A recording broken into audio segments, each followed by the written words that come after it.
भंडारा शहरातील शक्तीनगर गेटसमोर खात रोड येथे रेतीची चोरटी वाहतूक करणारा ट्रॅक्टर पोलिसांनी पकडला। यात 2 आरोपींच्या ताब्यातून 6,06,000 रुपयांचा मुद्देमाल जप्त करण्यात आला असून आरोपी चालक मालक यांच्या विरोधात भंडारा पोलिसात गुन्हा दाखल करण्यात आला आहे।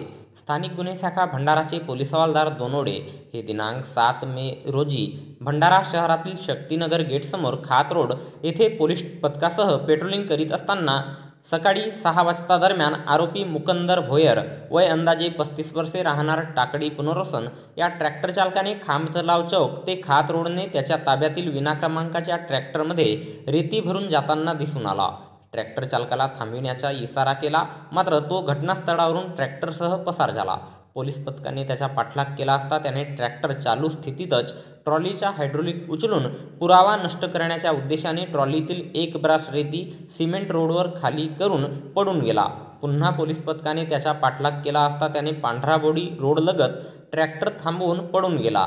त्या ठिकाणी आरोपी ट्रॅक्टर मालक सतीश राघवर्ते वय 34 वर्षे राहणार खमाटा टाकडी हा मिळून आल्याने त्याला रेतीबाबत विचारणा केली असता त्याने सांगितले की आरोपी ट्रॅक्टर चालकाने खमाटा टाकडी येथील वैनगंगा नदीच्या रेती घाटातून एक ब्रास रेती विना पास परवाना खात रोड भंडारा येथे वाहतूक करीत असल्याचे सांगितले।